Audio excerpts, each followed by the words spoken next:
Hello दोस्तों। तो हमारी नई वीडियो में आपका स्वागत है। आज हम बात करेंगे हिंदी साहित्य का इतिहास में भक्ति काल। भक्ति काल क्या था, क्या नहीं, उसमें क्या क्या है, कौन कौन से कवि हैं, ये बताते हैं। भक्ति आंदोलन का स्वर्ण युग। चलिए अब हम इसको सीधे इसकी परिभाषा पे जाते हैं। परिचय। भक्ति काल हिंदी साहित्य का स्वर्ण युग माना जाता है।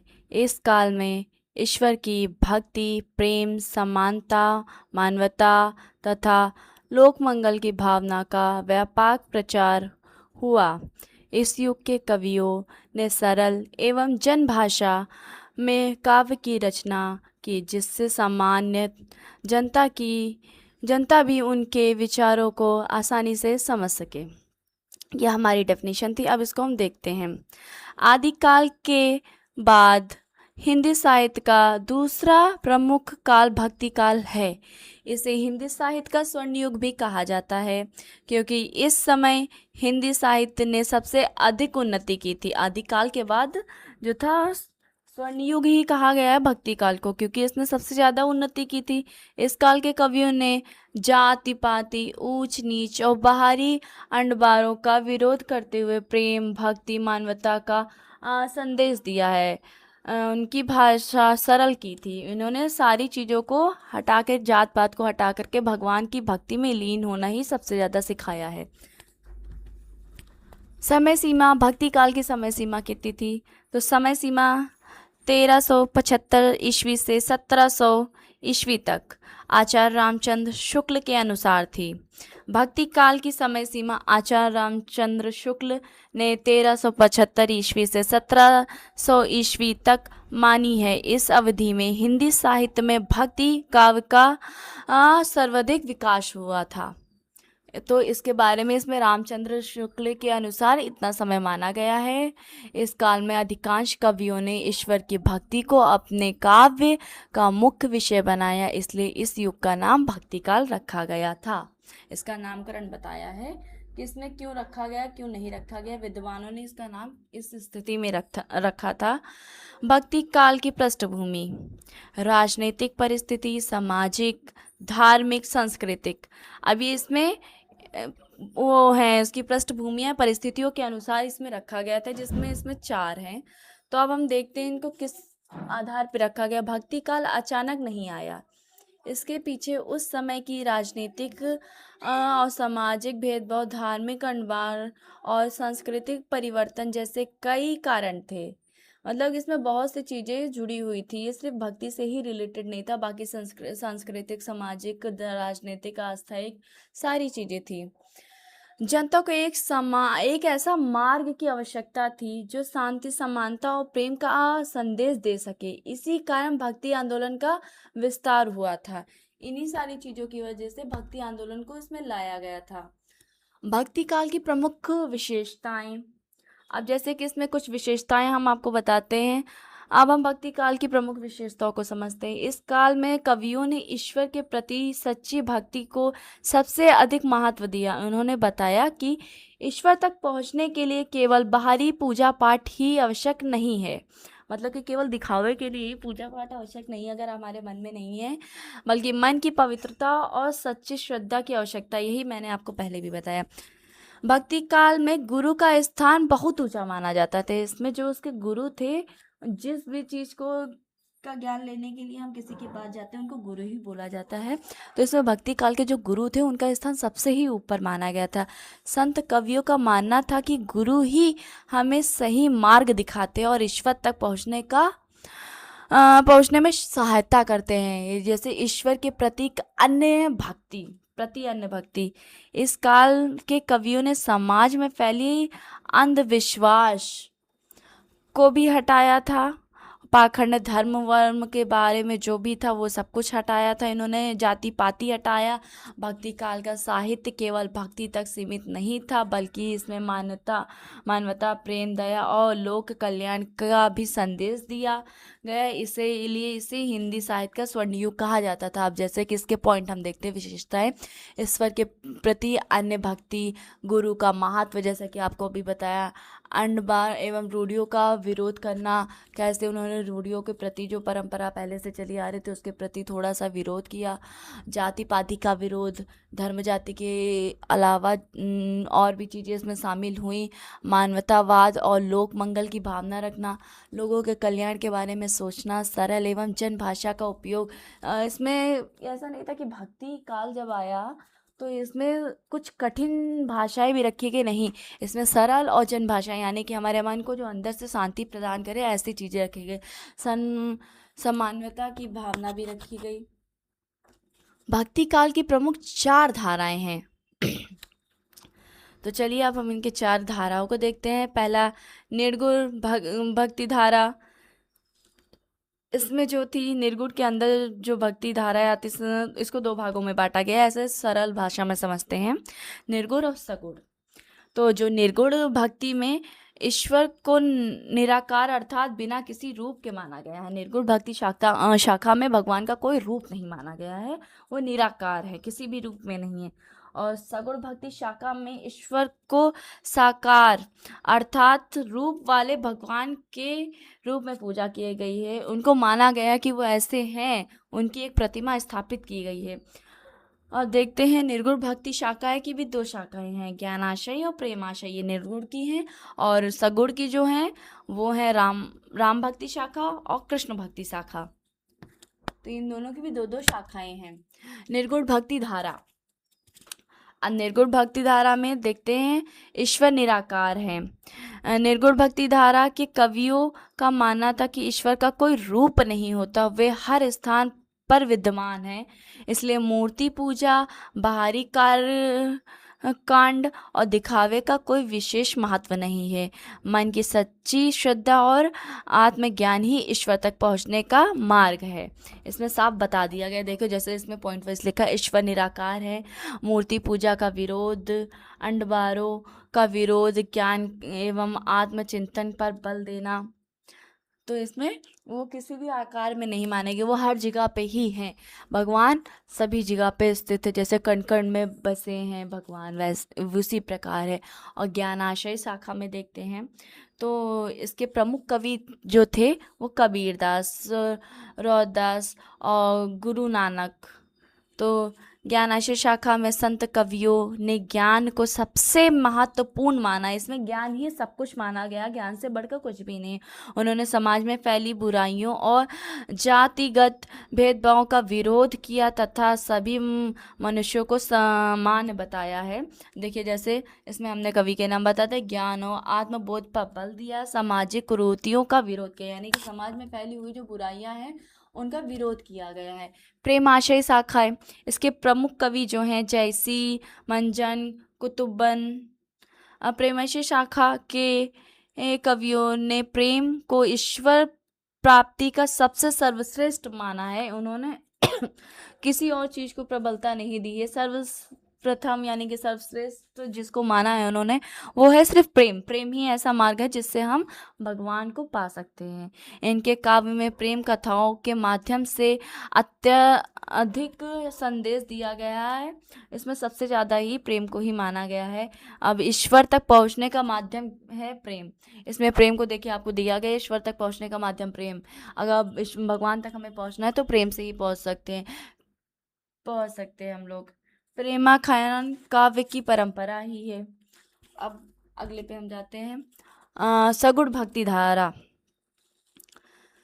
चलिए, ईश्वर को साकार रूप में माना गया है, राम एवं कृष्ण की उपासना है। जब हम सगुण भक्ति धारा को समझते हैं, सगुण का अर्थ है गुणों और रूप वाला। इस धारा के कवियों ने भगवान को साकार रूप में स्वीकार किया है। अब राम एवं कृष्ण की उपासना उन्होंने भगवान राम और भगवान कृष्ण की भक्ति को अपने काव्य का मुख्य विषय बनाया है। प्रेम, भक्ति एवं समर्पण की भावना इस धारा में प्रेम, श्रद्धा, समर्पण, भक्ति की भावना प्रमुख रूप से दिखाई दी है। दो शाखाएं, राम भक्ति शाखा और कृष्ण शाखा। इसमें भी जो है राम भक्ति शाखा है और कृष्ण भक्ति शाखा भी दी हुई है। तो अब हम देखते हैं राम भक्ति शाखा। राम भक्ति शाखा में आराध्य भगवान श्री राम है। इसमें जो हम माने गए, जैसे नाम से ही है राम भक्ति शाखा, तो इसमें राम जी का चित्रण दिया हुआ है कि वो कैसे थे और उनके बारे में बताया गया है। प्रमुख कवि कौन से थे? तुलसीदास थे, जिन्होंने श्री राम के बारे में लिखा है। राम भक्ति शाखा में भगवान श्री राम को आदर्श पुरुष और मर्यादा पुरुषोत्तम माना गया है। इस शाखा के सबसे महान कवि तुलसीदास हैं। इसमें उन्होंने भगवान राम के बारे में लिखा, वो तुलसीदास है। उसका मेन पॉइंट आपको दिया हुआ है, आप ऊपर देख सकते हैं। उनकी रामचरितमानस हिंदी साहित्य का आमूल ग्रंथ है। तुलसीदास का जो ग्रंथ था रामचरितमानस, जिसमें उन्होंने राम जी के बारे में बताया। तुलसीदास ने अपने काव्य के माध्यम से धर्म, आदर्श जीवन, कर्तव्य और लोक कल्याण का संदेश दिया हुआ है। प्रमुख ग्रंथ रामचरितमानस, विनय पत्रिका, कवितावली, गीतावली, ये सब तुलसीदास का है। इसमें बताया गया है आदर्शों के तौर पे अगर देखा जाए, भगवान राम को दिखाया गया मर्यादा, धर्म, नीति एवं लोक कल्याण। वो इन्हीं सारी चीज़ों में सबसे प्रसिद्ध माने गए हैं। कृष्ण भक्ति शाखा में अब आते हैं, तो आराध्य थे, जैसे कि कृष्ण भक्ति शाखा आराध्य थे भगवान श्री कृष्ण, जैसे ऊपर श्री राम जी थे, इसमें कृष्ण के बारे में है। इनकी प्रमुख कवि जो हैं वो सूरदास, मीराबाई, नंददास हैं। कृष्ण भक्ति शाखा में भगवान श्री कृष्ण के बल रूप, किशोर रूप और रास लीलाओं का अत्यंत सुंदर वर्णन मिलता है। सूरदास ने बाल कृष्ण की लीलाओं का अत्यंत मर्मिक चित्रण किया हुआ है। जैसे प्रमुख ग्रंथ सूरसागर और दिया हुआ है, जबकि मीराबाई ने कृष्ण के प्रति अपने प्रेम और संपूर्ण समर्पण को भक्ति का सर्वोच्च माना हुआ है। प्रमुख भाव है वात्सल, माधुर्य एवं प्रेम। अब हम आते हैं अगली शाखा पे। मतलब भक्ति काल के प्रमुख कवि कौन कौन से थे, तो उनके प्रमुख कवियों के बारे में बताते हैं। भक्ति काल में अनेक महान कवियों ने हिंदी साहित्य को समृद्ध बनाया है। कबीर ने समाज सुधार और निगुण भक्ति का संदेश दिया। कबीरदास जो थे, उन्होंने समाज सुधार और निर्गुण भक्ति को उनका संदेश दिया। आप जैसे कि तुलसीदास आते, तुलसीदास ने राम भक्ति को लोकप्रिय बनाया हुआ है। सूरदास ने कृष्ण की बाल लीलाओं का अद्भुत चित्रण किया हुआ है। मीराबाई ने कृष्ण के प्रति प्रेम और समर्पण की मिसाल प्रस्तुत की हुई है। अब जैसे कि मलिक मोहम्मद जैसी ने प्रेम के माध्यम से आध्यात्मिक संदेश दिया हुआ है। अब इसमें रौदास है, गुरु नानक है, नंददास हैं। भक्ति काल का साहित्य महत्व। भक्ति काल में साहित्य का महत्व क्या था? भक्ति काल को हिंदी साहित्य का स्वर्ण युग इसलिए कहा जाता है क्योंकि इस काल में साहित्य ने समाज को नई दिशा दी। इस युग के कवियों ने प्रेम, समानता, मानवता और भाईचारे का संदेश दिया था। जैसे इसमें हिंदी साहित्य का स्वर्ण युग, हिंदी साहित्य का भक्ति काल को स्वर्ण युग माना गया है। जन भाषा का विकास, अभी आपको हमने बताया कि मानवता को ही सबसे ज़्यादा प्रधानता मिली। भक्ति भावना का प्रचार करना, अब प्रेम भक्ति भावना का प्रचार करना। उन्होंने जन भाषा में रचनाएं लिखी जिससे साहित्य आम जनता तक पहुंच सके। ये जनभाषा का हो गया। अब भक्ति भावना का प्रचार, इसलिए भक्ति काल केवल साहित्यिक दृष्टि से ही नहीं बल्कि सामाजिक और सांस्कृतिक दृष्टि से भी अत्यंत महत्वपूर्ण माना गया है। अब देख लेते हैं इसके पॉइंट क्या क्या थे। हिंदी साहित्य का स्वर्ण युग, जन भाषा का विकास, भक्ति भावना का प्रचार, समाज सुधार का संदेश, मानवता एवं समानता की स्थापना, भारतीय संस्कृति का संरक्षण। भक्ति काल का अब इसमें पूरा कंक्लूजन निकलता है, निष्कर्षण क्या निकलता है वो हम आपको बताते हैं। यदि भक्ति काल हिंदी साहित्य का स्वर्ण युग है। भक्ति काल का सार एक वाक्य में कहा जाए तो यह भक्ति, प्रेम और मानवता का युग है। इस काल में कवियों ने समाज को नई दिशा दी थी। इस काल में कवियों ने भक्ति, प्रेम, मानवता, समानता तथा लोक मंगल की भावना का प्रचार किया था। उन्होंने और भी भावनाओं को लोगों तक पहुंचाने में सबसे सरल भाषा का भी उपयोग किया था। इनकी रचनाएं आज भी समाज को नैतिकता, सद्भाव एवं मानव मूल्यों की शिक्षा देते हैं। उन्होंने बताया कि ईश्वर तक पहुंचने का मार्ग प्रेम, भक्ति, सत्य और सदाचार है। यही कारण है कि भक्ति काल को हिंदी साहित्य का स्वर्ण युग कहा जाता है। अब इसके हम कुछ क्वेश्चन देख लेते हैं कि इसमें क्या क्या क्वेश्चन, मतलब कि सॉरी क्वेश्चन बाद में देखेंगे, पहले महत्वपूर्ण पॉइंट देखते हैं इसके क्या क्या है। आपको एक छोटे से पॉइंट के वर्ड्स बताते हैं, छोटा सा समरी टाइप का। भक्ति काल का समय जो था 1375 ईस्वी से 1700 ईस्वी माना गया। भक्ति काल को हिंदी साहित्य का स्वर्ण युग भी कहा जाता था। इसकी दो धाराएं थी, निर्गुण और सगुण। निर्गुण की शाखाएं जो थी, निर्गुण भक्ति धारा को निर्गुण को शाखाओं को इसकी भी दो शाखाएं थी, ज्ञानाशय एवं प्रेमाशय। और सगुण जो था उसकी भी दो ही शाखाएं थी, राम भक्ति और कृष्ण भक्ति।